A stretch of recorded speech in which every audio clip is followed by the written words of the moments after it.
Entering the atmosphere in T minus 10, 9, 8, 7, 6, 5, 4, 3, 2,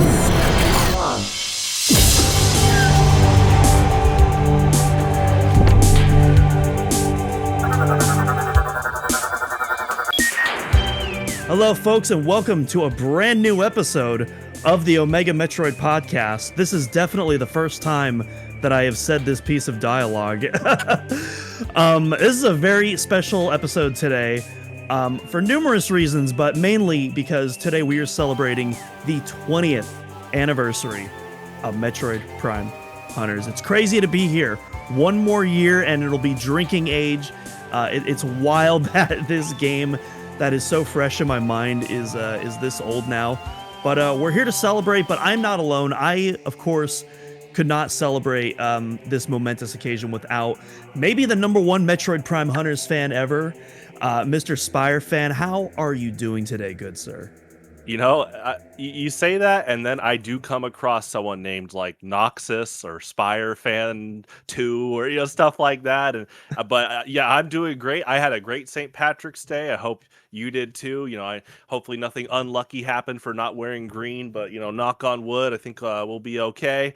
And like I said, I don't know about your luck. My luck has not been so great. I'm gonna be real with you. I might mail you one of those biggie bags of Lucky Charms, the giant General Mills bags, just for good fortune the rest of this year. And yeah, it's been a crazy year here in Kansas City. It's New Year's rolled into St. Patrick's Day. We're rolling into baseball season with the Royals hosting the FIFA World Cup this summer, and then football season with the Chiefs this fall. It really is just nonstop festivities over here. And all this is going on. It's like, oh, Metroid Prime Hunters is turning 20. Wow. And I'm not big on I usually don't say, oh, time sure flies, but this one's the meteor strike. This one I'm like, oh, I remember being in 5th grade when Nintendo Power covered this. Oh, yeah, wow. Here I am, 31 years old now. It's yeah, what a great 20 years overall. But thanks for having me. Yeah. Yeah, definitely smacks you in the face with a Dial-Lanch slab for sure. The fire blades. Yes. But yeah, we actually have quite a bit of there's a lot of Metroid anniversaries happening this year, which of course we're gonna cover those as we get to them. But yeah, making the grand entrance first and foremost, it's Metroid Prime Hunters turning 20 tomorrow on March 20th. Perfectly balanced as all things should be. And it's a funny date, March 20th, because as you all know on the podcast, March 20th is the release date for the secret project that I've been teasing for a few episodes now. And I'm going to tell you right now, it's sharing the anniversary of Metroid Prime Hunters is not a coincidence. So the full release for everyone else is going to be tomorrow, our official announcement. But for all of you listening to the podcast, you get to hear the announcement a day early. And that is tomorrow, we are officially completing the Metroid Prime Hunters walkthrough that we started last year with the help of Spire Fan, I should also add. So thank you very much. But of course, last year we did our multiplayer strategy guide. We also did stuff like artifact locations, item locations. But for all of our 3D Metroid games, other than Metroid Prime, we don't have a full written walkthrough available for those yet. Until now, Metroid Prime Hunters is joining the full single-player walkthrough club. I wrote it for myself from start to finish. I added screenshots, lots of video recordings, and it's got pretty much everything that you need. To do the Alimbic artifact quests all the way to Oublia and defeat Goria, and even some fun speedrunning tech along the way.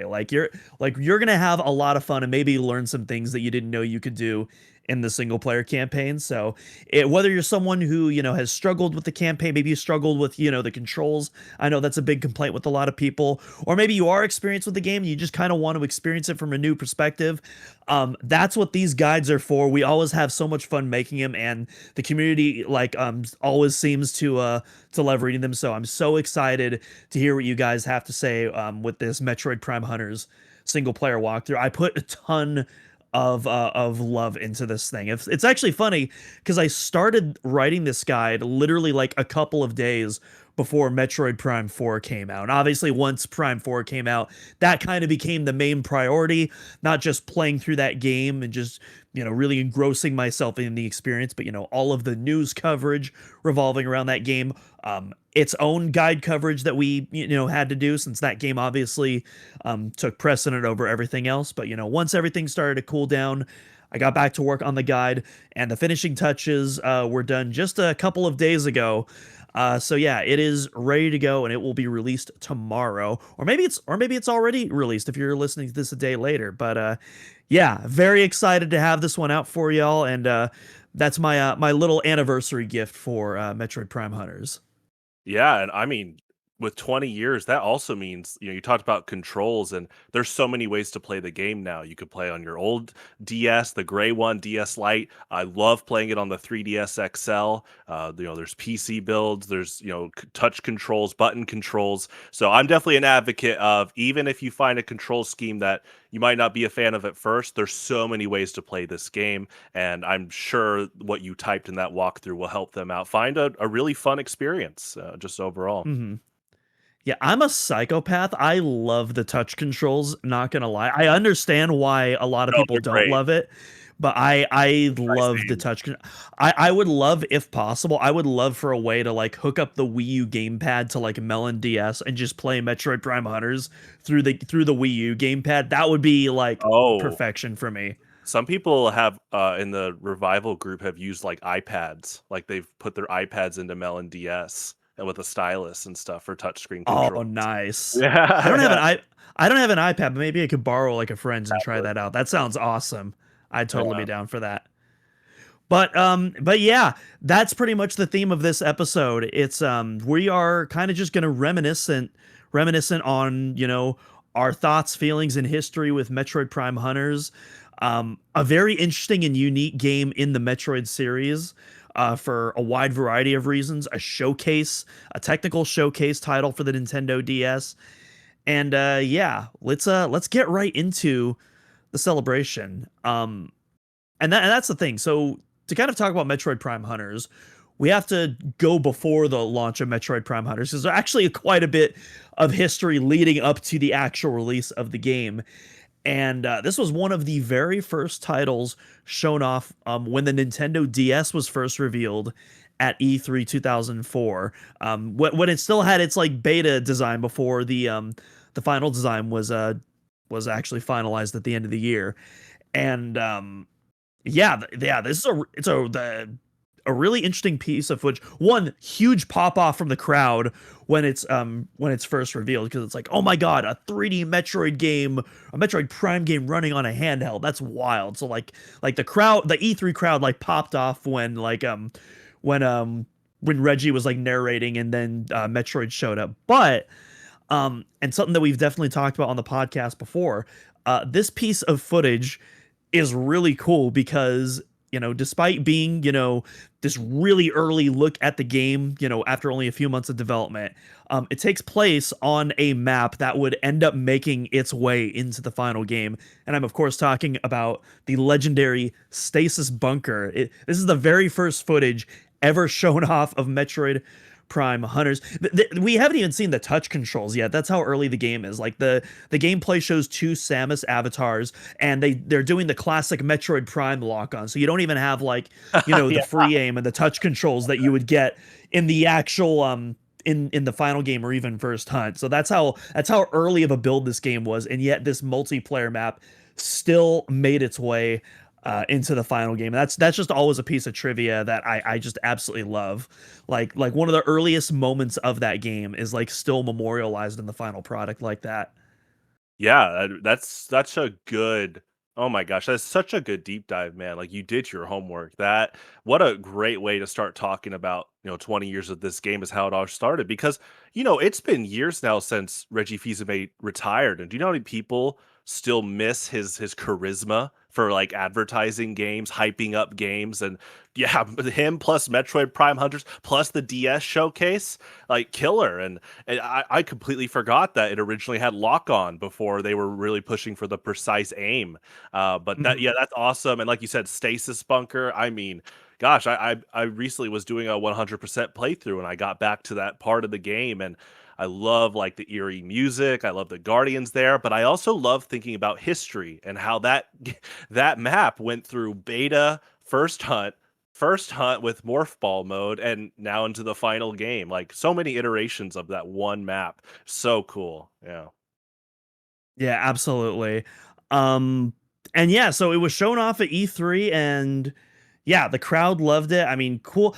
I could be wrong. I have to see the footage again, but I almost want to say that first footage might have even been in 60 FPS, which obviously didn't apply to any of the final game or the first hunt demo. But I could be incorrect on that. But I could have sworn I remember the original footage being 60 FPS. But yeah, really cool first look at the game. Um, and then there's kind of like, Metroid Prime Hunters, 0.5 as I like to call it, or Metroid Prime Hunters First Hunt, which this is like one of the most unique demos Hmm. that's like ever been created for a Nintendo game. Like we've had demos, we still have, demos today for Nintendo games where they take like a little slice out of the game. Metroid Prime Hunters, like the first hunt demo, has so much unique content in it that is just not in the final game at all. You do also have a lot of early versions of like mechanics and weapons. You have like the Electro Lob, for example, which is multiplayer exclusive, and that kind of split off into the final game to be the Volt Driver and the Battle Hammer. But yeah, originally they were kind of combined together in that one weapon. But then you do also have some other unique elements, like you have the regulator mode, which has some exclusive rooms, which you won't find in the single player game. You will find some rooms in the single player multiplayer, but yeah, a lot of those rooms exclusive to that demo. A lot of the music in First Hunt is exclusive to that demo as well. You have a lot of Metroid Prime arrangements, as well as a little brief homage to the Metroid 1 credits when you're checking the stats, which I always thought that was a cool little musical Easter egg that I don't hear anyone talk about. But yeah, it's a really cool piece of like Metroid history that I definitely, if you have the means to check it out. Obviously, getting a physical copy isn't quite as easy anymore, but if you do have the means, I definitely recommend checking out because it's such a fascinating, piece of like Metroid and Nintendo history in general. I was going to say you guys have been doing a killer job throughout these shows, sharing, your Metroid memorabilia and, guidebooks and Nintendo Power stuff. I was actually looking around. I have kept my copies of First Hunt and Metroid Prime Hunters cartridges. Now, this was during a time where, growing up, and I didn't. My family didn't really keep a ton of game boxes, so I did not keep the original DS box or the Metroid Prime Hunters case. But I'm glad to have kept these. Yeah, nice. That's awesome. Yeah, the manual. Yeah, I definitely I told Doominal Crossing going into the show, like if you have, this is the time to show any type of memorabilia, because I don't know if you remember, talk about history. When leading into this game, Nintendo was pushing like downright esports stuff with Metroid Prime Hunters too, like that 2006 kind of MLG type stuff. Oh my gosh, remember you replied to me a few months ago when that one person posted on Metroid Reddit about that giant MPH standee with all 7 of the Prime Hunters on it, and you're like, I Oh my need. god, I want that so bad, dude. That's so sick. There's so many like early 2000s era Metroid standees that just look so cool. And it's like, man, I wish I snooped around my Game Stops and just snagged one of those, back in the day, but I didn't. And I'm bummed. But yeah, First Hunt, what a bundle with that original DS. And I mean, Metroid Prime Hunters was my first Metroid game. Technically, it's going to be First Hunt, and this was the first time I experienced a Metroid like latching onto my visor, and it jump scared me. Like 2004 me, I'm like 9 years old. I'm playing Survivor mode with that Meta Ridley music, and out of nowhere, like right on my visor, I'm like, whoa, and then you have to learn to morph ball off the Metroid, and this is on like a beta version of Harvester, like the lighting's all dark and stuff. And what a fun mode! What a fun way to. It's like it's almost like above and beyond as a demo, really. Like it's Right. a lot of fun, yeah. Yeah, it's a demo, but it's not just like, a small snippet of the game. You have like three different modes that you can do. Plus, you got a little snippet of multiplayer. Plus, you got some Easter eggs in there. There's actually one more thing I wanted to show before I Go for it. go Yeah. more into First Hunt. So, I can't remember what issue of Nintendo Power it is, but one of the issue came with like a set of like cards for like launch era Nintendo DS games. And my lighting is really bad. I cannot Trying to see decipher it. I Oh, cannot. oh, Okay, we kind of got a little bit more of I it. see the DS. Nice. Yeah, I see it. Yeah, yeah. Yeah, One of the good. cards is for the Metroid Prime First Hunt. Yeah, Wow. Metroid Prime Hunters First Hunt demo. I didn't know that Yeah, and existed. so yeah, yeah. So I have that secured there. Oh my gosh, that's killer. Yeah, I know Dak City had the Nintendo Power issue that got me into Metroid in general, the one with the we talked about it. It's like one of the coolest pieces of art ever of all seven of them in like a dark room and they're all lighting up and I think that was the March issue in 2006, but that's the issue that got me into Prime Hunters. I was like, "Whoa, this looks awesome!" And gosh, there was a Nintendo Power issue that came with that poster with all six of the new bounty hunters on it. And I know quite a few people still have that poster. And shout outs to Nintendo Power for just having amazing posters over the years in general. So Oh yeah, those posters like plastered my walls like throughout my youth. Like I pretty much lived off the Nintendo Power posters. Like there were some sick ones too. You mentioned you mentioned the magazine cover that Dak has. That piece of art is like one of my all-time favorite pieces of oh my Metroid gosh, art. it's Like so good. the range, like the poses everyone's doing, the intensity, Uh-huh. the color grading, like it's so cool. I love it. I love how you turn the lights off and they're all kind of glowing in different ways. Like that is the type of stuff where put them all in like a Coruscant type cantina or like a John Wick club where they have to hunt some type of character and the lights go off, they would all look so awesome. Just like fighting or pursuing a bounty. Like they fit right into that type of aesthetic. And then some. Yeah, which is funny because obviously that's like, one of the big things about Metroid Prime Hunters. It's the hunters.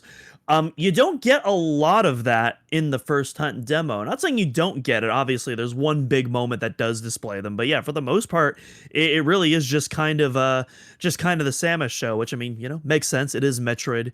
She is the ultimate warrior. She is the Metroid, so it makes sense that it'd be the Samus show. But yeah, for the most part, you're pretty much just playing as Samus. When you're doing multiplayer, it's more Samus reskins. But yeah, you don't really get a taste of the hunters until you beat regulator mode. I can't remember if it's under a certain period of time or if you just have to beat it in general. But once you do that, you unlock a killer secret cutscene that kind of plays this electric guitar version of the Space Pirate themes. It shows the hunters blasting one of the power troopers just hiding, and that kind of like that's where it kind of reveals like where it's Samus versus other bounty hunters, and that's kind of like your big tease, your big hype moment, kind of you know kicking off the runway into the final Metroid Prime Hunters game, which I've always been a huge fan of. The cutscenes in this demo alone are so cool, but that hidden teaser cutscene is just especially cool. Oh, and then, well, shout outs to the AI clone Samus and Regulator. That's actually a pretty tough fight. Like, if you're a first time Metroid player like me, 2004, like I died to that boss quite a few times. And you have Hmm. limited power beam ammo in that game. So it's not like you can just go guns a blazing with the power beam. I mean, you can, but it's going to slow down a lot if you don't reserve your ammo. And so it was a pretty good challenge. And I appreciate that for a demo. I also liked that movie was on the title screen via a secret. Like there was a few hexagons glowing, and if you tapped it a few times, you got to watch it. And like you said, the video's awesome, and I love taking note of those beta designs. Like the middle one has like a double bladed scythe pole, and it has a visor like Dark Samus. I don't think that really became any hunter, but then there's another one that's big, and they got spikes around their shoulders. I'm like, oh, I know who that's gonna be. Yeah, it's I really see what cool. the Rock is cooking. Yeah, first hunt was great, and yeah, like it's actually cool that they put wireless multiplayer in there. I think that they didn't have to do that, and so it's cool that we got a kind of taste of that with OG Combat Hall as one of the maps, Data Shrine. Yes. Really cool. We got Ancient Vestige, the Proto Combat Hall. We got Trooper Module, the Proto Data Shrine, and then Dak knew the other name of the one that became Harvester, and I can't remember it now. That's the one that I always forget. Yeah, yeah, it was those 3. It is cool to see that, and Harvester ended up not showing up in the single player in the full release, but they kept it around as a multiplayer map, which is awesome. And I'm gonna be honest, this is just spoilers for next week. I like every map in this game, but Harvester is a top favorite. I think it's a top favorite amongst many Prime Hunters players. Like, Yeah, what a I mean for good reason. Harvester is an absolutely killer map. I am not going to spoil my rankings yet. And to be fair, I don't even know what my full rankings would be, but I definitely know a few that are making it near the top. So you'll have to. I'm not gonna say which ones are gonna be in the top 5, top 10 just yet, but yeah, you'll have to stay tuned for next week to get all that info. I don't know. Maybe we'll also rank the first hunt maps next week too. That'd be pretty fun in its own right as a little bonus round. And of course, we name dropped the map earlier, and while it technically is not a multiplayer map, our favorite stasis bunker does manage to sneak its way in exclusively into the morph ball training mode, where you have to collect these glowing orbs as fast as possible. If you miss one, it adds time. It adds extra time to your counter. You get a new arrangement of the Parasite Queen theme, which is also an early version of the Fire Spawn boss fight ice spawn, in the yeah. final game. Yep. What I gotta say, that's probably my favorite piece of music in the first hunt demo is Okay. that Parasite Queen arrangement. Do you have a favorite in the demo? That's a good one because I like how kind of like well you're an audio engineer too. I like the like bit crunchy aesthetic that they added to it. Yeah. It has to do with the DS compression, but it works well here. It with Metroid, you've talked about this before. I love when Metroid's environment sounds almost techno organic, and this is kind of a similar thing. It's upbeat, it's cool, and it works in tangent with the DS limitations to push for creativity. I'm gonna say definitely the Meta Ridley remix. I mean, it's really cool from the get go. It was actually my introduction to Ridley's theme because I didn't play Super Metroid. I again 2004, so I was 9 years old. And the only thing I knew much about Metroid was because of Super Smash Brothers 64 and Melee. But when I played Survivor, I'm like, oh, this is a cool song. I like this. But the whole, like you said, the whole game, like, oh my gosh, they could have just had like 2 tracks for a demo, but they had quite a few, and it's really cool. Yeah, like I'm not gonna say it's packed with music, but it's like there's a lot more music that you would than you would expect out of a demo. And again, a lot of this music is exclusive to this demo. Like pretty much, that Parasite Queen theme. I think that's like the only theme that ends up like returning. And obviously, it returns in a slightly different form. But like I think that's like the only piece of music that really gets reprised in the final game. All the other themes are pretty exclusive to that demo.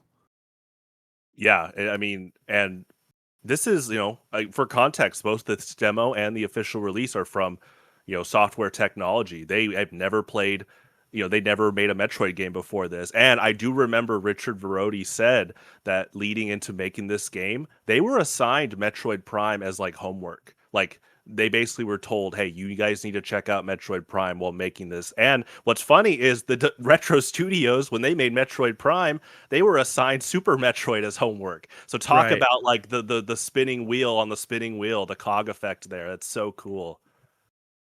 Absolutely. But yeah, so that's Metroid Prime Hunters first hunt. And again, if you haven't played it, like I definitely like it's such a cool like little piece of history to check out, like separate from the final Metroid Prime Hunters game. But of course, that is where the demo heads. The game gets delayed quite a bit, but finally we hit March 20th, 2006. We get the full release of Metroid Prime Hunters. 6 bounty hunters, unique abilities, unique alternate forms to combat Samus's morph ball. Absolute chaos ensues.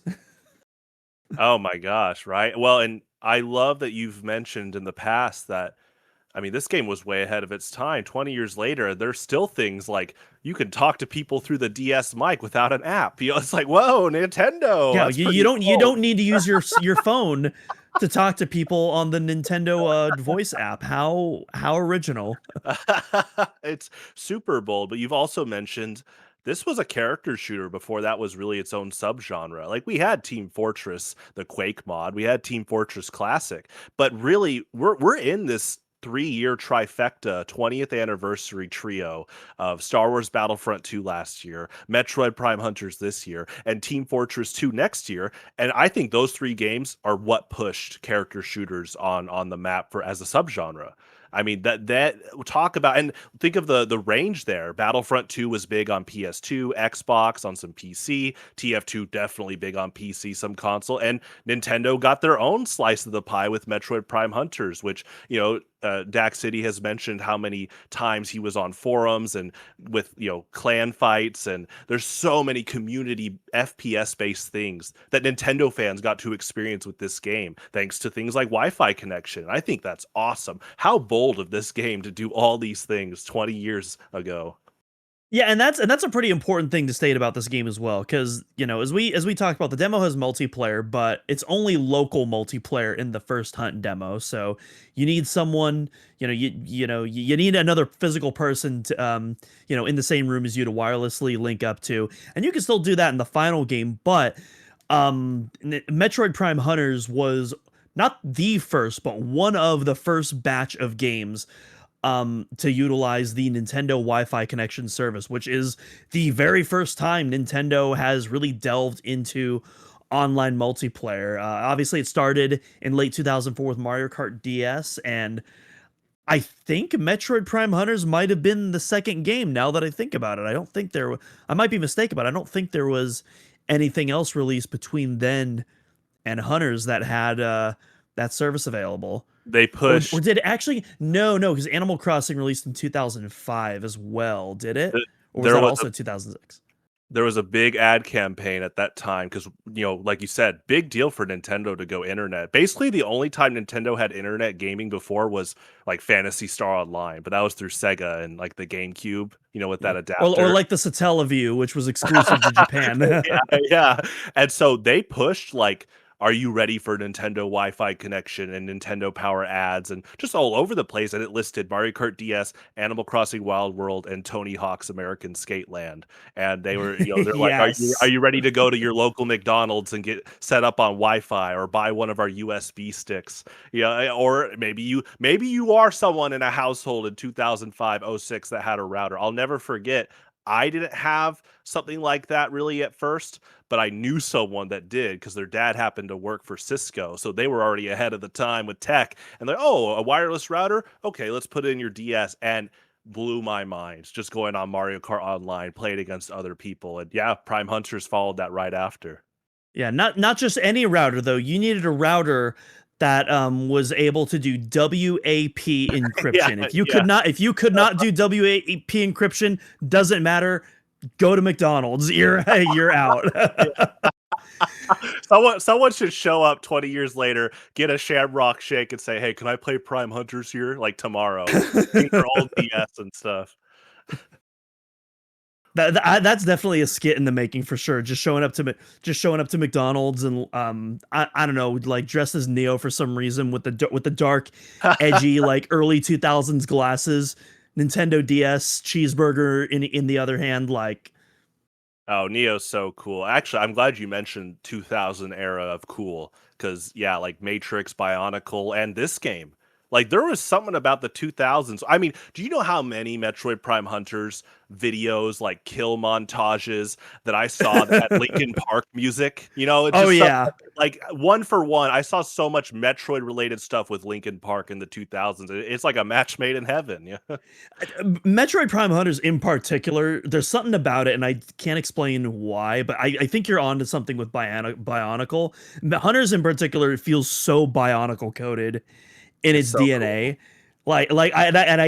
I can't like explain it, but I feel it in my soul, and I You just think you understand it too. you just look at that lineup of characters, you're like, wow, they're cool. And then I just like that Yeah. you said, that cool piece of artwork of all of them. And Nintendo, if you want to do some Bionicle like amiibo for them and imagine them all on store shelves with their different colors, like that would be cool. I've heard rumors of Bionicle maybe making it to Fortnite soon, like that would be a really similar thing in terms of how cool that would be. So That would be I don't know if the kids would be into that, but like all the 30 think somethings but playing Fortnite like would slam so much money on that, making your Bionicle do the hit the gritty, do the bye bye bye oh my dance. gosh.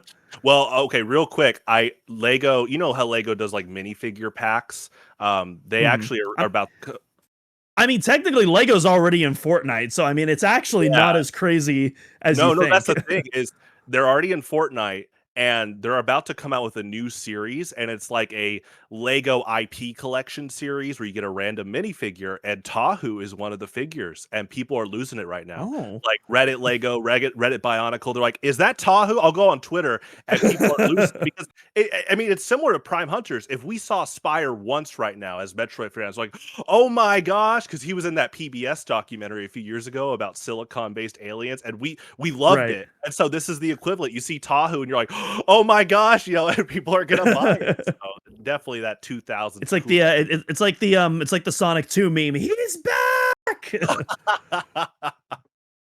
That's great. But yeah, Metroid Prime Hunters. So yeah, so this game dropped on March 20th. One of the first games to feature Nintendo Wi-Fi connection, and that's arguably the big selling point of this game. This one, it's all about the multiplayer. We've had multiplayer in Metroid before in a small capacity with Metroid Prime 2 Echoes, which was it was interesting, but it was kind of tacked on. This was most definitely not tacked on. This was the main course, was that multiplayer. And the multiplayer here is so rich with content and creativity. And it's one of those it's really cool looking back on it because on one hand it has so many classic elements that you associate with like retro shooters at the time. A lot of arena shooters like Quake and Halo in particular. This game takes a lot of influence from. But then, as you also mentioned, and what I've liked to talk about on the podcast, you do also have these hero mechanics, which at the time that was not mainstream. That was like something that was like just starting to take off, and Hunters was like one of the first pioneers to do that. And nowadays, like, it's something that you see in tons of shooters everywhere. You don't even blink twice, but like that was something. And again, combining that with Samus's morph ball and turning that into this brand new mechanic was also to this day something you really don't see in too many shooters either. Like maybe a single character will have a gimmick where they have some sort of alternative form or alternative attack mode, but you don't really have that for every single character having this completely alternative mode with unique controls, attacks, and abilities and whatnot. And yeah, that's something that going back to this game and today is something that's just still really cool and fresh to experience. Oh my gosh, totally. Well, and that alt form premise is a big leading point as to when people say, every now and then people ask why would people want to see Metroid with multiplayer? Which usually that's the case where I say, oh, I don't think they were able to play the game with friends or they didn't know they could play with bots at the time. And usually you hand them that nice steak dinner and they're like, oh wait, hold on, I think you're onto something. But a big part of that identity is every Prime Hunter has an alt form, like you said, and it's distinct. It's not just Noxus rolls up in a ball. His Voscythe, it sounds cool. They all have distinct sound design, distinct animations. Their hurt boxes, where you can shoot them, are literal. One of my favorite things is when Trace goes into Triskelion mode. If you freeze him as Noxus mid transformation, his body is twisted mid air, and you can actually miss your shots if you shoot the ground or like higher up because the game it takes his transformation literally of how he's like twisting his body. And yeah, like you said, the alt forms are a combination of mobility and a melee mode. What a cool way to have that Metroid DNA kind of meets Quake, and it's fun, fast paced. I mean, dude, to this day, I love the sound of the dial edge. The way Spire like jumps in the air first and then does this like deep bass like ground quake. It's so cool. Like they did a lot of work on the sound design alone. It's so awesome to the point of like definitely try this game out with headphones if you have it because you'll transform as Silex and you hear like this kind of like electric scuttle as he's moving around that you might not pick up if you don't have headphones or like high speakers. But I'm just like you said, to this day, I go back and I'm like, oh my gosh, they they put so much effort into this. It's so great. Yeah, the alt form, like the sound design in this game in general is great, but like the alt, there's so many like cool little sounds of the alt forms. I do in particular love the Silex little Uh, that it makes when it's just hovering like that. I that's just like a really cool little noise flourish there that I absolutely love. But yeah, Hunter's multiplayer, it's really cool because there's two ways that you can experience it. So when you're going against strangers, it's kind of like how you typically experience multiplayer today. You know, you get paired with a bunch of people in a single lobby. Although unlike what multiplayer games do nowadays, you can rematch the same people, and that's something I definitely miss from like early and mid 2000 shooters. Is like, yeah, the initial matchup will be totally randomized, but you can decide to either stay in that current lobby with people or decide to leave. Nowadays, you don't really get that anymore. Like after the match is done, everyone gets kicked out, and you kind of have to start from scratch again. And it it definitely feels kind of anti community building. That's a rant for another time. Metroid Prime Hunters doesn't do that. You can stay in that pre-made lobby whether you're doing a 1v1 or a 4v4, whatever you want. And so yeah, and I definitely think that played a role into a lot of the community building of that game despite its limitations. Oh my gosh. Well, and the rival feature, that is like unheard of for Mhm. Nintendo.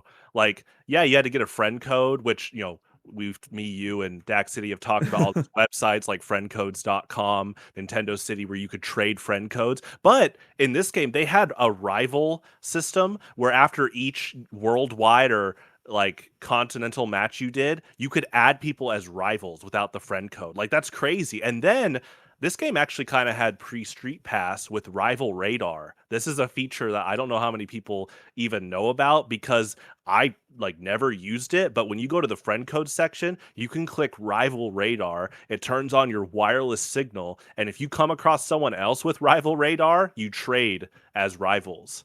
It's a very Oh. like yeah, it's a very specific in-person thing, but if you go right now on Hunters and go on like the friend code section, there's a feature called Rival Radar. It really was a pre-Street Pass feature.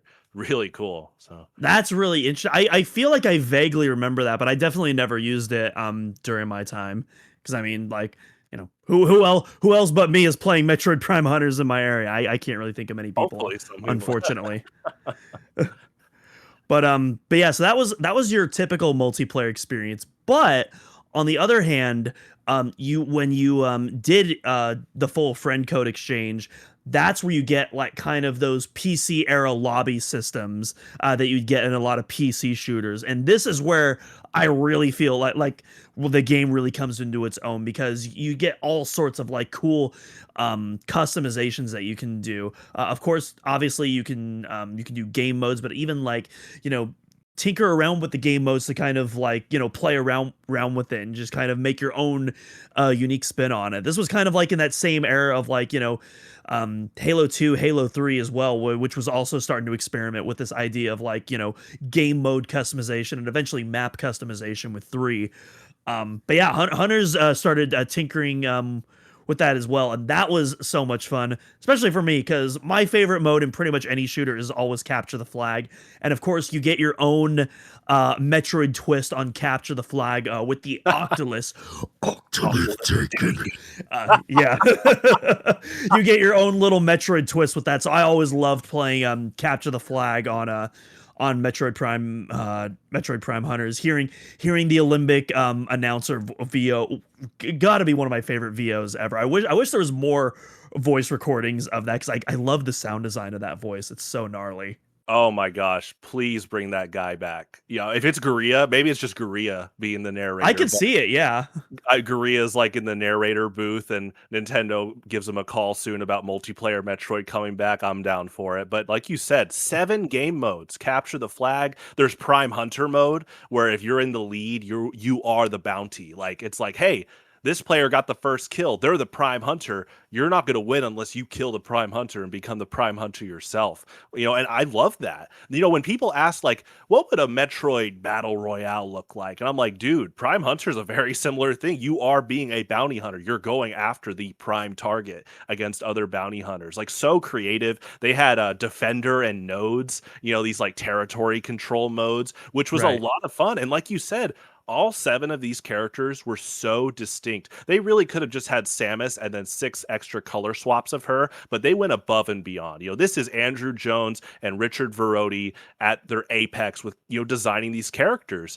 And, and Richard Verodi did the narrative work, and then Andrew Jones from Retro Studios he designed the characters from those notes. And I think a success to this game and Team Fortress 2, we talked about Star Wars Battlefront 2, is when you make distinct characters, how do they stand out? Right? At least in Battlefront 2, the clone troopers had different colors. But I really think it was this game in TF2 that pushed silhouettes. Trace has really pointy shoulders and the floating eyeball head. And then Noxus, he's got those like really cool joints on his legs. And they have big colors that are very distinct from each other. And Yeah, sound effects. very, very hunched over in his silhouette as well. Yeah. Well, and yeah, Trace is really tall. I sometimes forget how tall he is because he's also kind of hunched over. But sound effects, I mean, sound design, like here, it gets so distinct that each Prime Hunter has their own jump sound.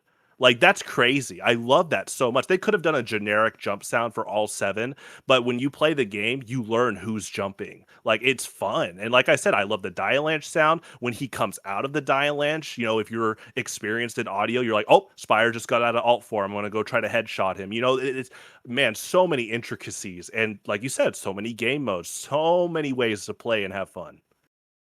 Yeah, absolutely. And so many maps too. You really don't get this many maps at launch in a multiplayer game today. And that's just the base map lineup. There's so many unlockable maps that you can either unlock through playing the multiplayer, some that are actually exclusive to playing the single player as well. In particular, I'm thinking of Oubliette, which you have to do by getting the secret ending of the single player campaign, which you can learn how to do with the Omega Metroid Metroid Prime Hunters strategy guide, if you're so inclined. I love it. Right as I say that, you take a swig out of the DK barrel mug. Very classy. I love it. I'm hunting for a Yoshi mug too, but I didn't even realize till after I chose the mug today that it's like, oh, this is a Retro Studios type brand already by Yeah. now too. So and also NST related, because they did the oh Mario versus my Donkey Kong gosh, you're games. So right. yeah. Yeah, I love that Christmas card in 2006 where it's Mario with a mini Mario, and on the Christmas tree are all the Prime Hunters as ornaments. I don't know if you've seen that official art, but there's like a Happy Holidays picture. I think you were the first person that showed me that, because I know you've posted that in the Discord multiple times during Yeah, I love it Christmas. so much. I yeah, I think that you were the first person that showed me that. It is a really cool Christmas card. I love it. Yeah, they yeah, I again, this is their first Metroid game, and I mean, props to you guys. Like I and you know, we haven't even really covered single player yet, but talk about like all the ambitious things they added to the Metroid universe. To me, it's like this Hmm. game, leading into this game, I mean, we're already in the Metroid Golden era, and obviously I think a lot of Metroid players didn't even realize at the time. They just loved having new games. But Right. retrospectively, I mean, starting with Metroid Prime 1 and Fusion, and now we're in the midst of Prime 2, Zero Mission. Here comes Prime Hunters. We're going to get Prime Pinball and Corruption, and then Smash Brothers Brawl. With all the Prime Hunters are trophies in that game, by the way. Still blows my Hmm. mind. I love that so much. And then Prime Trilogy's ending after that. This Prime Hunters alone, it took the lake of Metroid's universe, and I think it turned it into an ocean with all these new factions they added, all these things to ponder about the Cricket Empire. Who are the Vozon? Who are the black market scientists that worked on Candon? What are Silex's ambitions? And this is years before Prime 4, but hey, we're still wondering, and so hopefully Yeah, I we'll was about to see say, more of like, even after that game, it's like, yeah, I would also like to know what's up with Silex, even it's after that. so ambitious, and I think they put a lot of care. They respect Metroid, and I can feel it with this game. So Yeah, most definitely. I was too young to realize how good we had it, with the Metroid Golden Age back then. But yeah, looking back on that, Like it's wild to think that like if you include the demo of First Hunt, we had 3 Metroid games in the year 2004, which Yeah, is crazy to think yeah. about. We had yeah, Metroid Zero Mission, which is one of my favorite Metroid games. Metroid Prime 2, which is also one of my favorite Metroid games. And then you also got Metroid Prime Hunters First Hunt, which is this really meaty demo that comes free with this brand new console that you bought. Like that's an incredible Metroid package that we are guaranteed never going to see again. I always hope so, and I think Dak City said it, recently, and I agree. I think Nintendo as a whole should really do some talent scouting. I mean, we've seen it with Metroid Dread, but also to this day, shout outs to Cadence of Hyrule. When I heard an indie dev company was basically making a Zelda game, I was like, Nintendo, do that more. Like, that's cool. If they got that rolling with Metroid, obviously do some quality assurance. Metroid's such a big IP, but I could see it happening again. But you would have to line up quite a few pieces for sure. Optimistic. Hmm. But yeah, before we switch to the single player campaign, I do want to talk a little bit more about the multiplayer. Obviously, I'm trying to not talk about the maps too much because I want to save that for next week. But I don't know. I don't know a lot about you, Spire fan. Who do you consider your main hunter? Tell me why you love Noxus so much. Yeah, Noxus, and also just the way Boba Fett walked into Cloud City. I mean, what a bounty hunter! Yeah, that's Hmm. yeah, it's well, and yeah, Noxus is definitely in my top three. It definitely would be Spire, Samus, Noxus. I like them all though. That's the funny part. And so the what are the origins of Spire fan? Yeah, I've had Yeah, people exactly. ask that for. Give me that deep Spire fan lore. Oh no. Well, the thing is, like, these past that's the thing. Again, I'm not big on like, oh, time sure flies, but 20 years of my this being my username that I've registered. My YouTube account is turning 20 next year. That's had Spire fan originally, and then I was able to get that name back. It's a long story with like a hacker and stuff. Don't worry about that. And then, but we're talking like all these Nintendo websites. Even when I go on like Steam or Microsoft Windows, Spire fan, Spire fan, Spire fan. And over the years, when I go to like Street Fighter and Smash Bros tournaments, people would say Spire, Metroid, and it's like, yeah. Now as of lately, it's kind of a blend of that and also Slay the Spire, and it's like, no, but that is a good series. And I'll never forget the first time I saw someone on Steam. It said playing Slay the Spire, and I had to make the joke saying, Slay the what? It's like the dude's the last of his kind. I'm like, who? Someone probably had no idea about that, but it's kind of this character.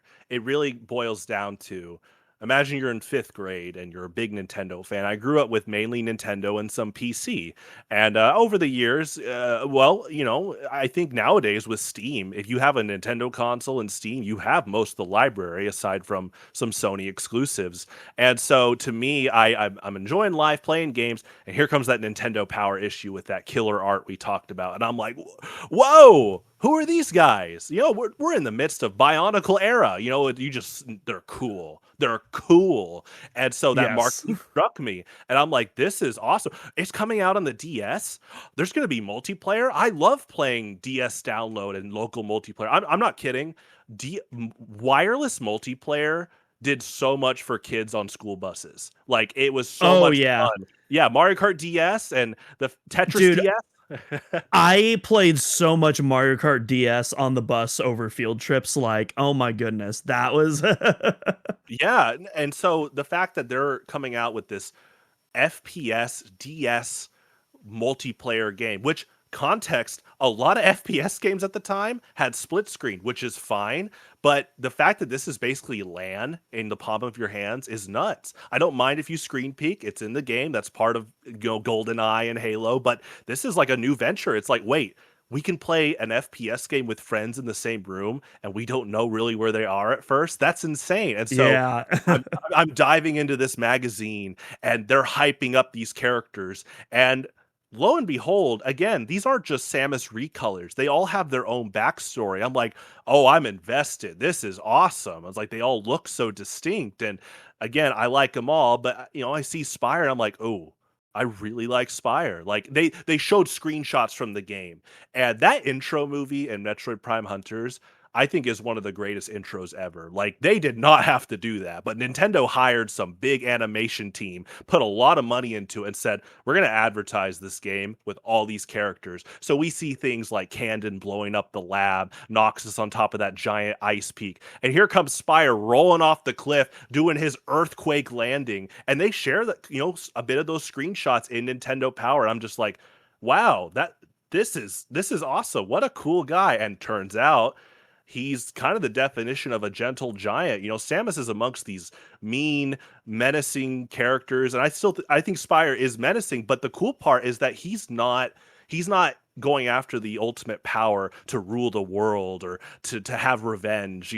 It's so funny with Prime 4 seeing Silex being really petty right now about what he's lost, but it's kind of his own fault. And here comes Spire, who lost his entire family, all his friends, his race disappears, a race that, by the way, is lava proof and climbs up walls. That's pretty OP in the Metroid universe, so that adds to the mystery. I'm like, wow, if these guys are gone, what happened? And yet here's Spire not having a petty party, and he's like, I just want to learn what happened to them. And I'm like, that related to me. I'm like, wow, he has the opportunity to go on a rampage, but he's deciding to basically buckle down and go Indiana Jones style and explore the universe on what happened. And I love that. He really is like a gentle giant.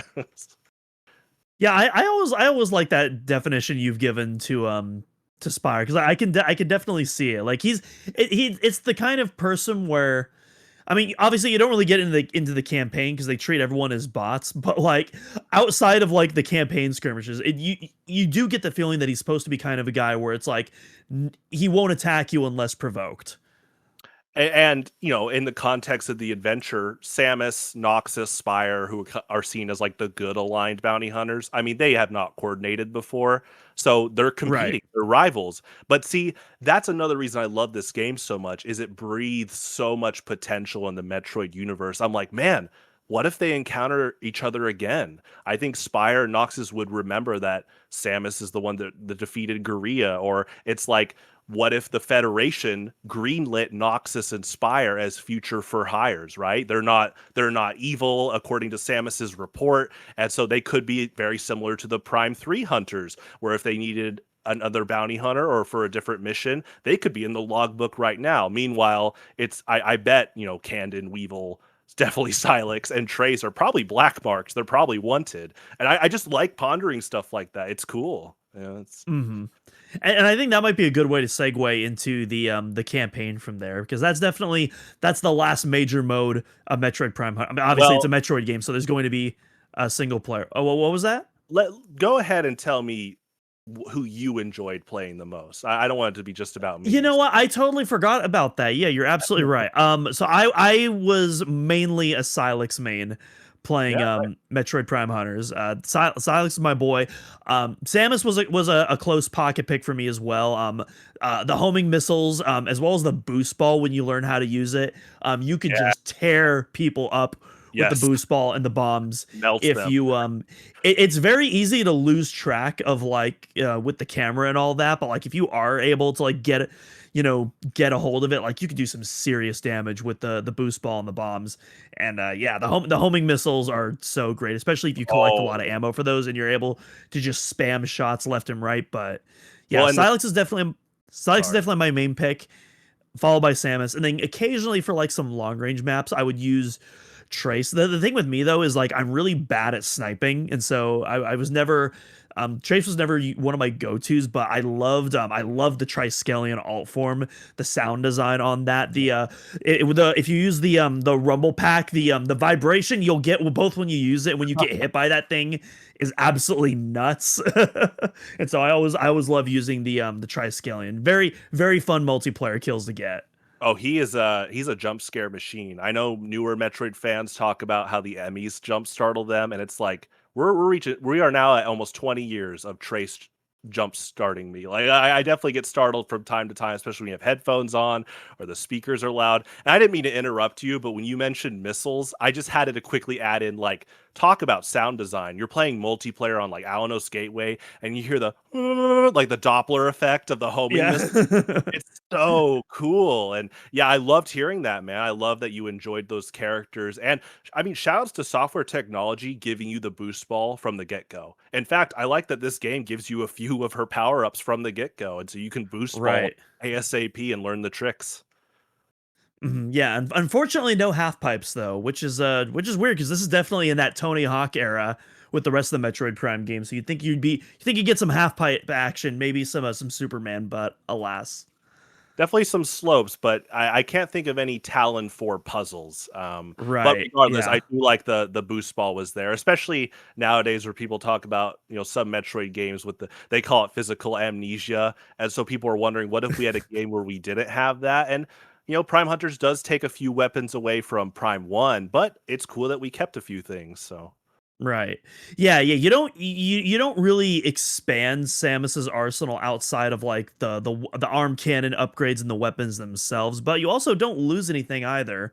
And you even get kind of a unique jump mechanic as well. And it's funny because my whole life I thought it was actually a glitch where if you don't jump and you fall in place, you can jump in midair. Actually, no. If you read the instruction manual, it is a mechanic that is listed yeah. in in there. So I don't know if that was like something that wasn't intentional, but they just decided to go with it and put it in the instruction manual, or if that was intentional from the get go. I just think it's really cool that it's in the instruction manual because I always assumed for most of my life that that was just kind of like a weird glitch. I didn't know that was in the manual, and that's It really is, cool yeah. because it is a big technique, especially with like Weevil. Because when you go into half turret mode, he flips, and that's actually a big deal. There are shortcuts where you can flip onto another platform as Weevil with that kind of mechanic, and Mhm. that is interesting because obviously things like shadow freezing are not listed in the manual, but that's cool. I like that. They did that. That So. that is definitely not intentional for sure. And now if Noxus comes back and he freezes me from across the map in a single player Metroid game, I'd be like, okay, well they did their homework. That's the Prime 5 trailer right there. Well, yeah. Just- at the end that's like the post stinger at the end of the trailer. Samus just gets frozen and the camera just zooms like a mile out and it just shows Trace just like arm cannon pounded into the ground and it's like if you know you know. Well, I think that yeah, we brought that up. It's not even a joke. Like, was it Metroid 5? She's got that Metroid DNA full force, and it's like, oh, we need an ice bounty hunter to bring in this Metroid, this rogue, if the Federation's shady. And it's like, oh, Noxus might be tricked by them. It's like, hey, Uh aren't you all about like righteousness and justice? We're gonna make propaganda that Samus is this mass killing monster. Go get her. Yeah, Shadow Freeze. and you know what, Noxus the zealot he is, I could totally see him going in all in on that, especially because I would imagine he probably doesn't think Samus is worthy of that ultimate power. So we got to take it back. I hopefully they'll make some comic or anime or game to further elaborate on their dynamic. That'd be cool. But yeah, with that, yeah, we are starting to reach the hour mark, so I do want to talk about the single player campaign before we sign off from today's episode. But yeah, the campaign, I think, understandably amongst a lot of Metroid fans, is a bit infamous, and I think it's fair. I totally understand why. It's definitely like, quality wise, whether whether it's as a result of like the dev cycle or just the horse, the actual power of the Nintendo DS, as well as the greater focus on multiplayer, it definitely doesn't have, that same level of quality as a mainline Metroid campaign does. And so I totally understand why it's not a lot of people's cup of tea. I still quite enjoy for what it is. It's definitely not one of my most replayed Metroid single player outings, but yeah, I think there's a lot of fun things to take out of this game, and it's also surprisingly quick too. So it's not like one that you're really gonna stay for a few hours on. You can, once you do your first run, you could probably do your second run within like 4 to 5 hours. Like it's a really quick breezy entry to just kind of blitz through. And there's like a ton of like cool art in this game that I really like. And in fact, I think my single, I don't know if I'm gonna want to say my single, but one of my favorite pieces of Metroid art has to be the CPU Cortex on Vesper Defense Outpost. And goodness gracious, this is a heck of a room. So in a typical Metroid Prime game, this would kind of be three separate rooms, but in Hunters, it's all one room. And you start off in this kind of traditional morph ball kind of pseudo 2D segment. You know, you're doing bomb jumps. You know, you're riding some moving platforms up. But once you get to the upper level, you go through this translucent tube, and on the other side, while the camera pans outside of the translucent tube, and you get this view of this cracked, you know, kind of brain looking substance, just goop, just all goopy and dripping out the bottom. The bottom of this cracked canister, it's like swiveling and rotating and making, you know, all the goopy matter look all disgusting. That alone is gnarly, but then as well, it takes place on a space station.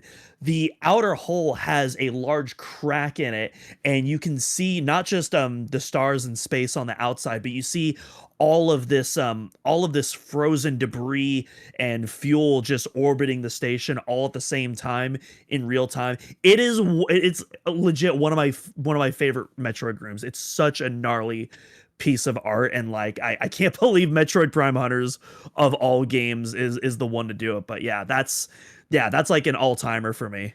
No, I believe it, and you know what? The music, that kind of militaristic snare drum in the back, doom, Hmm. doom, doom, Yeah, while those timpanis. yeah, exactly, while you're traversing. Here's my thing about single player Prime Hunters.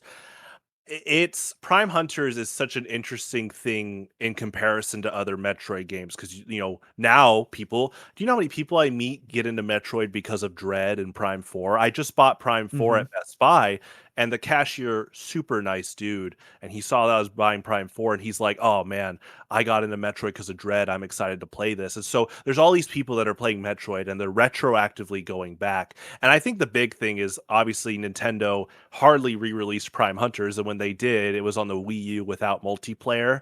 And so there Hmm. definitely is this interesting scenario of comparison without the context of this is a 2006 DS game that is just jam packed with a lot of stuff. And so I like what you said about single player is pretty streamlined in terms of its pacing. I actually enjoy that a lot. And my biggest thing is my biggest, like, you've heard me say this, but if they remade the game, when they bring in the boss fights, I think the next time you fight a Slench or a Credifid, add a Prime Hunter in there because they're after the Octoliths like you. So why not have it where it's you versus a Credifid and Trace now, and Trace is trying to snipe you from a cliff? I think that adds a lot of more like depth to that.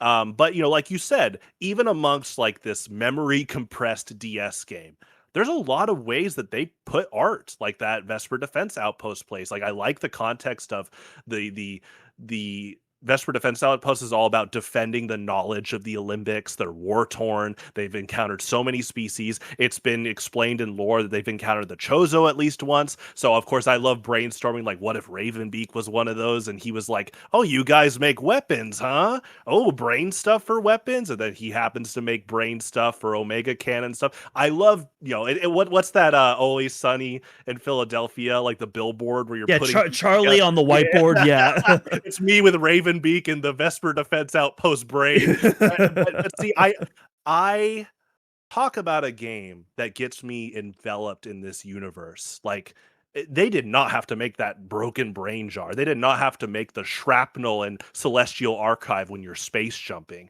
They did not have to make the lava fall on Alanos, but they did. And it's like this is more about when artists get to really put effort into gameplay. And even if you don't even see it for a few seconds, players like me, players like you, and I think a lot of people appreciate it, even if they don't even comprehend it at first. But it's like looking back, whoa, they had to animate that broken brain jar. It's like that's cool. Hmm. They put time into that, and I feel the effort there. So Yeah, there's a bunch of cool stuff. There's also the so there's it's a really weird thing that they put so much detail in, but I love it.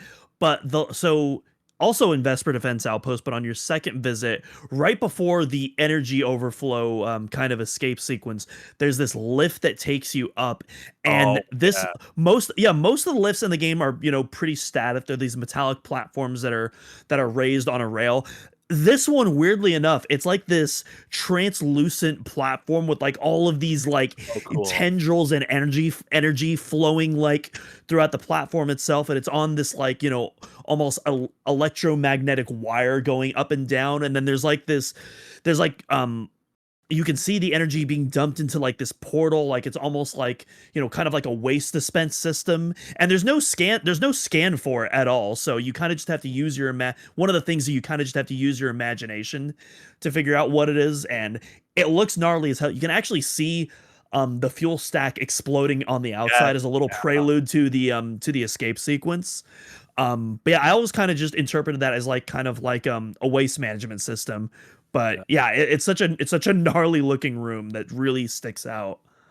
Yeah, I again, I recently was playing 100% and I really took note of that. Also, if you fall off the platform, you're on like this hollow glass, but you don't fall through. Like you don't die. Right. So it's really cool to ponder like, "Ooh, who works in here?" Like that's an interesting like fail safe. And like you said, the details, like the background details are really cool. You know what I love? Celestial Archive, where just that kind of late 90s early 2000s FPS aesthetic of all the computer holograms like around you. I Mhm. love that. You know, there are dedicated like social media accounts that are all about like that Deus Ex, Half-Life 1, Metroid Prime Hunters like aesthetics for backgrounds, like those aesthetics. It's really cool. It's its own art form. Yeah. Well, what are your favorite rooms? Like anything that we haven't talked about that you're just like, man, this one room we got to talk about this right I now. well, next week we're definitely talking about Alamos Gateway, but I and well, I like all the landing platforms. It's cool that there's some stuff around it. I like that there's warp pads once you backtrack, and yeah, definitely the Alanos Gateway room is really cool. I like that they turned Combat Hall lore wise into like this is where we would practice. Like as Alimbics, because again, Alimbics are guarding knowledge, and so you got to train people to protect that knowledge. That was pretty cool. And you know what I like? I like, well, first off, the scan visor in Prime 1. That's one of the coolest elements of gameplay ever in any video game. Like whoever thought of a scan visor, props to you. So then they carry this over, and now I can just scan like those kind of like bunker walls in Combat Hall, and it gives me lore explanation as to why they're there. That's awesome.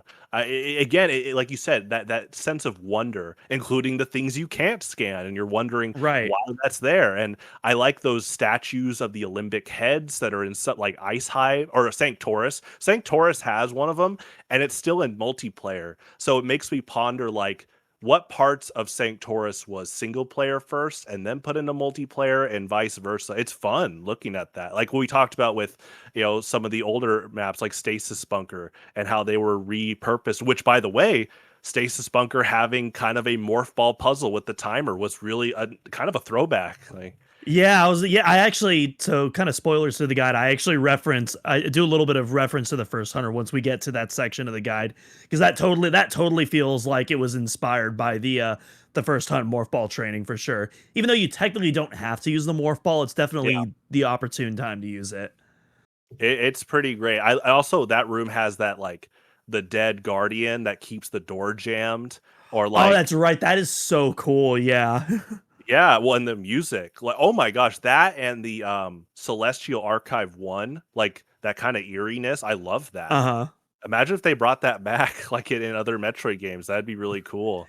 Yeah, this game has some really cool. I really like the Metroid Prime Hunters soundtrack a lot. Like it's got some good groovy tunes, but it also has some killer ambient tracks. That second Celestial Archives theme in particular is like one of my favorites. Where like it almost feels like it starts off, it almost feels like you can feel the sound reverberating off of all the stasis tanks, Mhm. and it's just followed by this haunting, ghostly like tonal chord that just always stuck out to me ever since the first time I heard that as a child.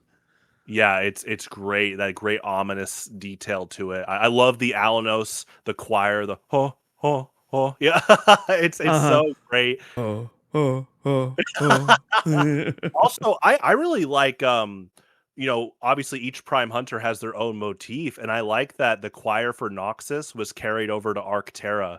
Like you hear the ho ho Yeah. ho. It's Yeah, awesome. yeah, they subtly kind of blended into the Fendrana Drifts arrangement. I thought it's really cool that they did that. Yeah, whoever's sound designer slash composer, whenever Noxus comes back, I'm sure you'll do a good job with whatever choir sample you use, or maybe you record a choir. Like I stuff like that's really cool. I Mhm. like how each of them have kind of motifs. So Yeah, there's a couple of other. I mean, there's probably like a bunch of non multiplayer a bunch of multiplayer rooms that I want to shout out, but again, I want to kind of save most of that for next week. In terms of non-multiplayer maps, the two remaining ones that really stick out to me is and I can't remember it off the top of my head, but it's in Arctera. It's the moving platform room where it kind of turns into a turret section where you're on the platform and all the enemies kind of dive bomb you. I love that room because there's a really fun skip where if instead of going to the platform, if you go onto the rail that it's attached to, you can actually go into morph ball mode and boost through that rail. And I oh don't think it wow, was intended to do that, but it's like it's such a fun shortcut to take if you know what you're doing. dude, I gotta mention. I'm glad you mentioned that because that imperialist maze with the white walls, like that's a fun Oh yeah, the puzzle. shield maze, yeah. Yeah, that took a while, I could tell, for designers to get it down with like the specific angles, but that's a fun puzzle. I like the Yeah. I mean that this game is kind of about precise aiming. That's why some of the slenches move around. You have to hit them with the battle hammer in the eye. And when I played Prime 4, the gyro controls, I'm like, "Hey, this is honestly a bit similar," to the point that remember the one of the first things a lot of us noticed was that the power beam feels like Prime Hunters, the do do do charge, do do do Well, charge. even back in Prime Remastered, they added that triple tap before it charges up. Yeah, I mean, I think the framework's there for a new, similar, precise aim multiplayer. The controls, and yeah, that imperialist room is all about like, can you snipe these things on the wall? And I love it. What a Uh-huh.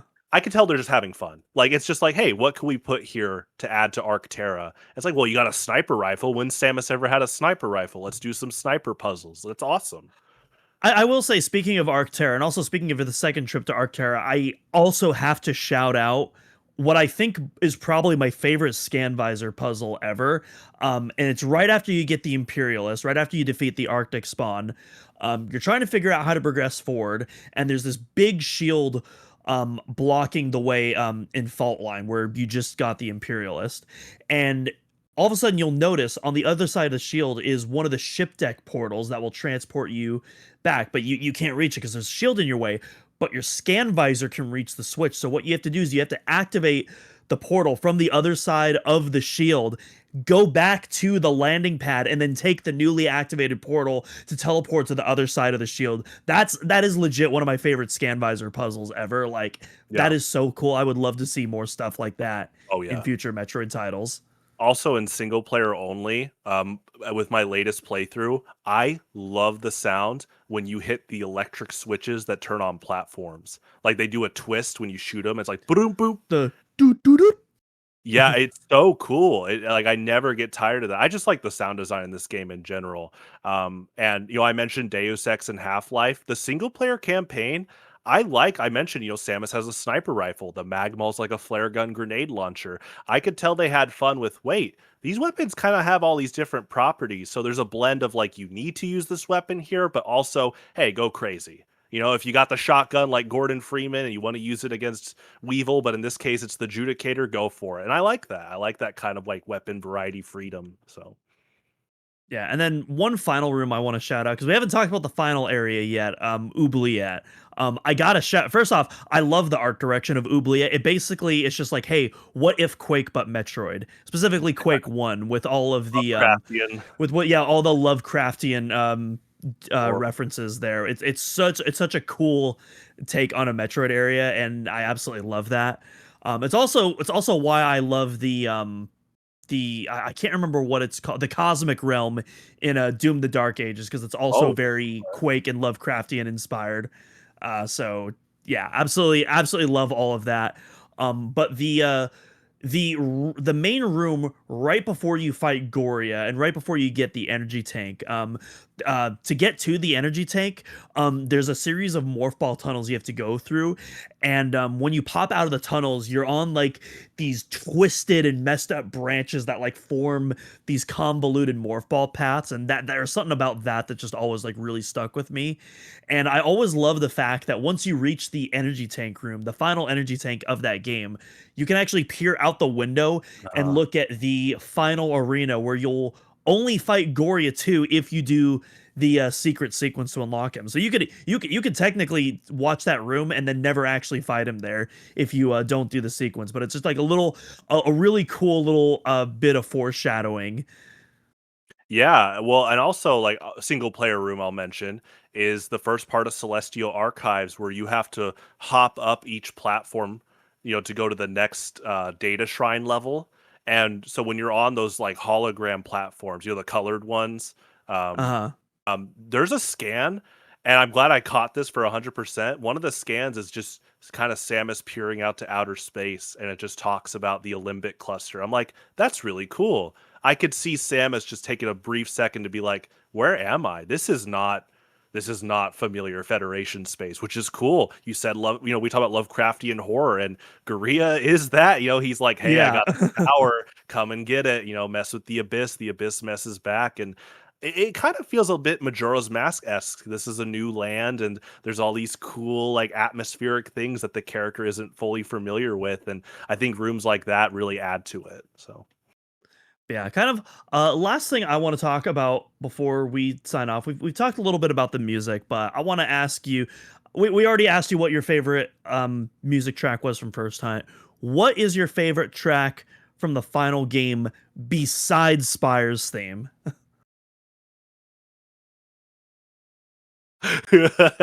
dang, he got me. Team Rocket blasting off again.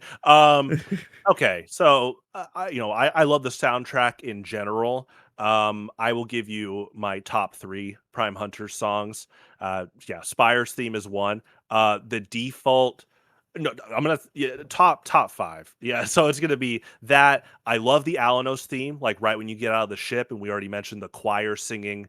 I love Alanos multiplayer theme. Again, the choir starts Fair. ASAP. Um, and then I love the intro music, the intro theme, which is Hmm. awesome. It's well coordinated. And then, dude, you want to talk about a song? I mean, I want to hear all these songs again, but the menu theme in Metroid Prime Hunters, I Uh-huh. mean, that's like one of the best menu themes to me. I know Andy even talked about how it reminded him of Perfect Dark, and it's like that. Talk about memories. Like you're waiting to play with friends, and it's just like, what a cool beat. It's a cool beat, and I would love to hear it back in the series again. It could pop up as just a full-on remix. It could pop up with Samus waiting in an elevator, and you hear, something like Wow, that. wow, wow, Yeah, wow. so definitely my top five. So So one thing that I love about the menu thing, and technically a lot of a lot of the Metroid Prime Hunter soundtrack uses like a lot of sample libraries. The menu theme always stood out to me though because I'd also played the PS1 Spider-Man 2 game, Spider-Man 2 oh, Enter Electro, okay. and the Shocker boss fight in particular uses that exact same sample library that does the Nice. oh wow wow wow whoa. It does Yeah. that exact same sample library, and so hearing that in the menu theme as a child before I understood what like sample libraries were and that these were things that like anyone could buy. It was just like how is that the same thing as that? I can't compute it, but that's really cool.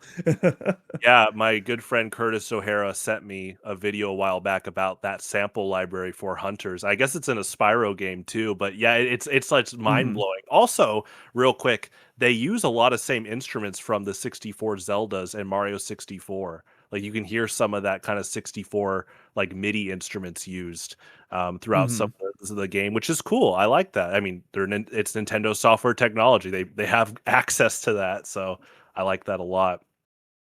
Yeah, my personal favorite track in Metroid Prime Hunters is Celestial Archives 2, The Yeah. Ghosts.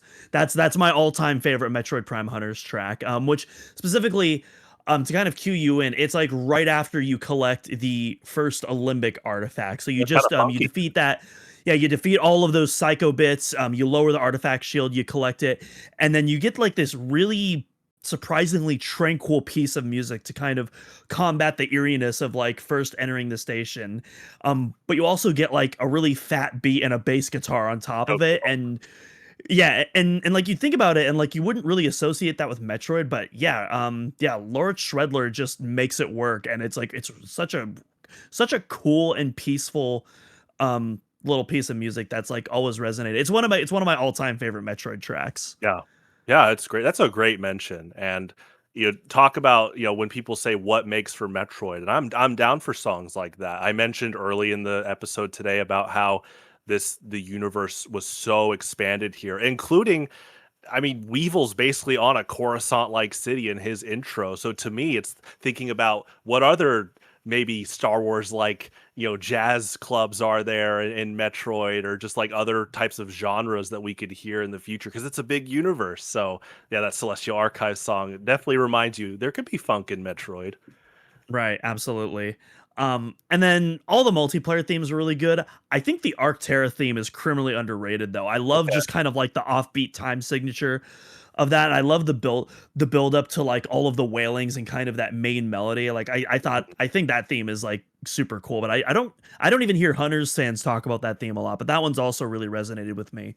I like that a lot. I like that they implemented into Fuel Stack the VDO multiplayer theme when the timer goes. Right. Cut, cut, cut. Yeah.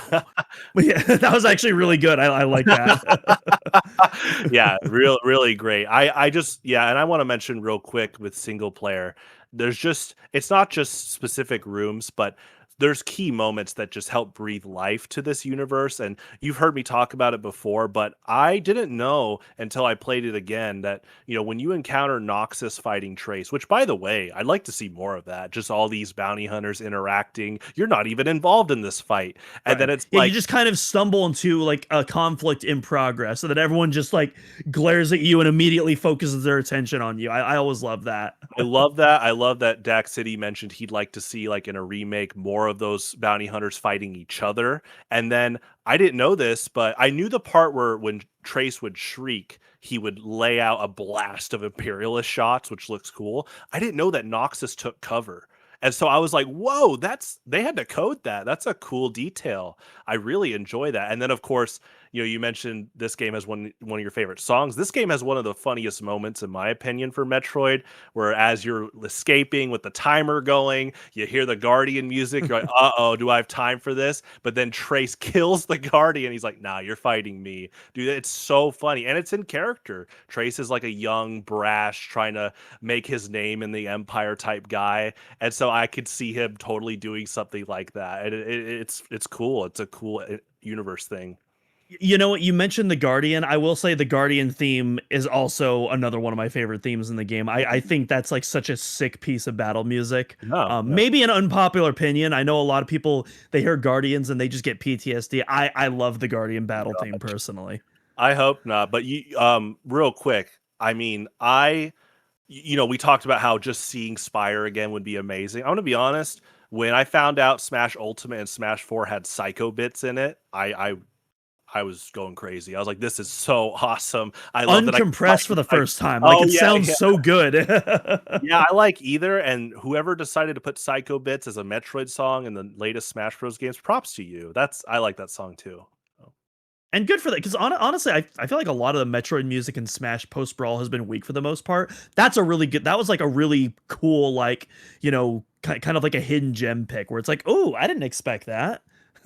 Definitely one of my favorite remixes for Smash is Norfair. That Brawl Norfair remix. So I will say that was a good one. It's pretty Mhm. great. Yeah, Brawl Ridley is probably my favorite piece Oh, of okay. Brawl Ridley, and then also the Smash Ultimate version of Brinstar Depths. I mean, I like the original Brinstar Depths a lot too, but the Ultimate version I really jam with. That sounds like a good idea for you guys to do one day, is just go through all the Smash Bros remixes. I like them in general, but yeah. We kind of did that. So we did an episode where we talked about our favorite piece of Metroid music from every game, and we included this. We kind of lumped all the Smash titles as like its own individual Mm. game, quote unquote. And so we I can't remember what episode it is off the top of my head, but it is out there. So definitely check that out if you're interested. I also want to, real quick, I wanted to mention what I love in Prime Hunter single player. It's the only Metroid game that canonically keeps track if you lose. So, like in every Metroid game, if you die, you go back to the checkpoint and you start from there. But in this game, if you die to a rival, they take your Octolith. And yeah, you go back to the checkpoint, but it's like, hey, too bad. You want to beat the game? You got to go find Spire now and beat him. Now, obviously, after like one E tank on average, you usually don't lose to them as much. And I'd love for them to be upgraded in a remake alongside you. That'd be really cool. But regardless, the premise that you are an actual bounty hunter and you have to track someone down across this solar system, I think is awesome. I'd love to see it again in the series.